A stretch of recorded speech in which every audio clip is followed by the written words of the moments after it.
Hi, this is the final video in a 5-part Stata Masterclass, and today we're wrapping up by looking how to effectively extract your results. If you find yourself copying and pasting from the output window, stop.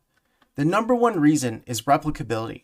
Manual entry cannot be reproduced and can cause errors. Journals also require you to provide your code that automates your tables. Do this from the beginning, and your results will be 100% audit-proof. The second reason is to save you time. I'll show you techniques that use fewer lines of code to report results in seconds for hundreds of variables in a way that is immediately useful. Finally, AI. Large language models like ChatGPT need clear context to work effectively.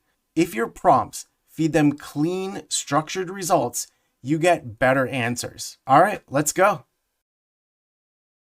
Today, we're going to be working with the 5th program file, copy-paste intervention, and down below in the description, you can find the link to GitHub that has all the do files for the Stata Masterclass. We're first going to start by installing the user-written program estpost, which is going to be the industry standard to report output. We're also going to be working with real data, and we're going to be uploading our data in the cdata_q CSV file. That file contains a variable year and quarters, and we're going to extract the first year and the first quarter to set our time series dates automatically and tell Stata to work in time series. Finally, what we're going to do is loop through all the variables to create growth rates for both GDP and consumption. This loop is a great hack. We list the variables we want to loop over, and within the loop, the variables will be referred to as V. Then we can use those variables in the calculations as well as creating new variable names. Now that we have the estpost program as well as our data, we can run the estpost prior to our command summarize. This will make sure that it'll save the output, and we are also going to use this really cool hack called listwise, which makes sure that when it summarizes the data, we will have an identical sample for both variables, which will be essential. Now that we've saved this output, we can tabulate it just by using an esttab command. Here, we're putting this as a tech table, and we tell it which variables to report and the formatting of those variables. And then we give it some options to report cleanly, such as using nice labels and removing unnecessary column labels. Similarly, we can do this in Word by printing it as an RTF table, which keeps the nice borders and formatting. Once we've run it, we can see that in the folder, we now have an RTF that provides the summary statistics table ready for use. The estpost program is particularly useful, but isn't universally applicable. For example, it has trouble with leading and lagging expressions and has trouble combining output from multiple commands. For example, we might want a summary statistics table with correlation matrix as well as summary statistics. Here we can do this and combine them using a putexcel command. For example, if I take the lead contemporaneous and lagging value of consumption and its correlation with GDP, we could calculate this as a matrix of correlation coefficients and brute force print this into an Excel file. However, all we're really interested in is this last row, which is the correlation of the consumption variables with respect to output. We also want to combine it with the mean and number of observations and standard deviations. So what we can do is construct a more refined putexcel command where we create another table and another sheet within that table, and we specify all the column names. So we have the row as the number and the columns as the letter, just like in a standard Excel spreadsheet, where we can list the labels of everything we want to report. Then we can loop over all of our variables just like before. So we specify that we're going to loop over the growth rate in GDP and our growth rate in consumption.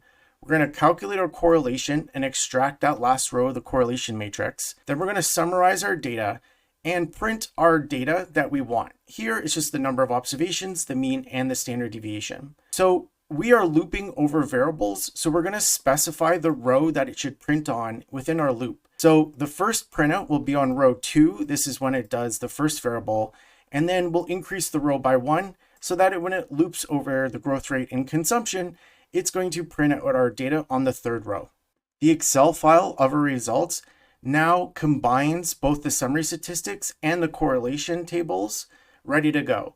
I often use this directly into a large language model to get tech output, but it's also good enough so journals can see the output of the tables.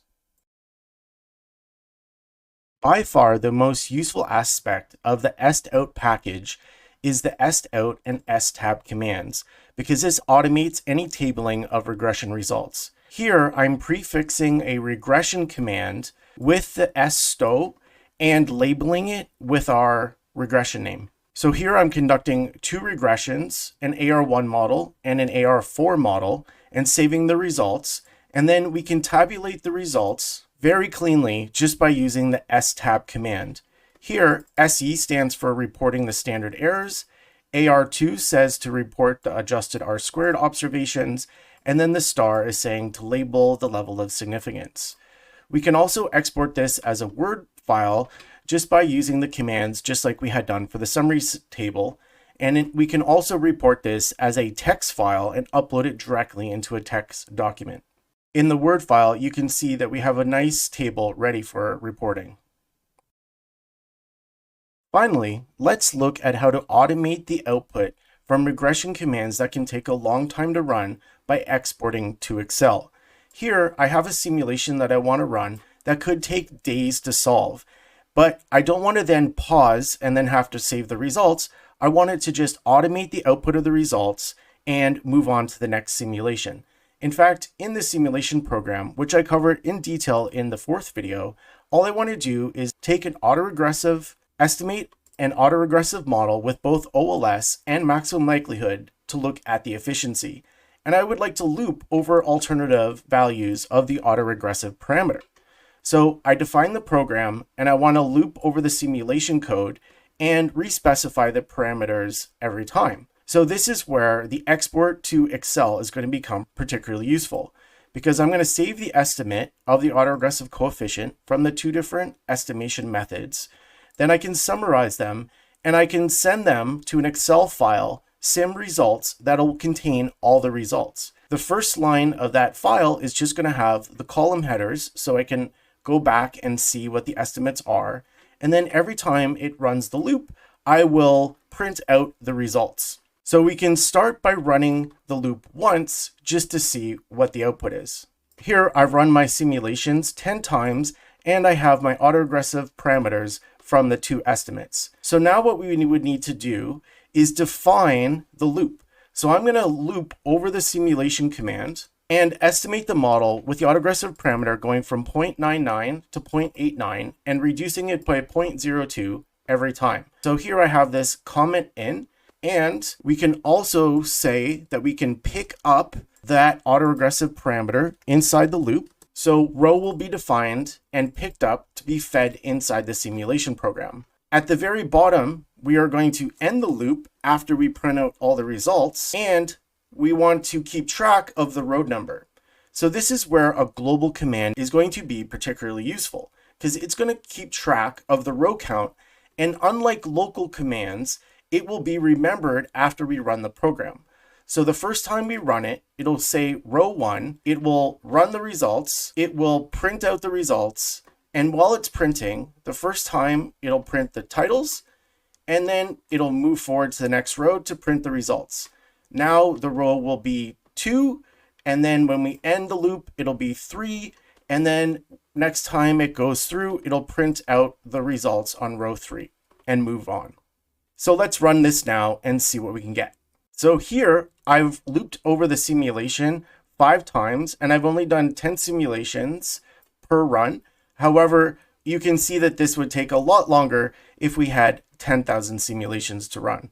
Now we can take a look at our simulation results, and we can see that automatically when we ran our loop, we saved the value of the row that we estimated, we saved the parameters of the simulations, we have the mean and the standard deviation of the estimates, and we know how many simulations ran correctly. So this is a very helpful way to automatically save results when you can be running things that take days or weeks. Thank you so much for being part of our 5-part Masterclass series. The R code has also been posted, so comment if you want to see the recordings in R. Next, we're going to do high frequency macro forecasting and structural analysis, so make sure to subscribe. Thanks so much.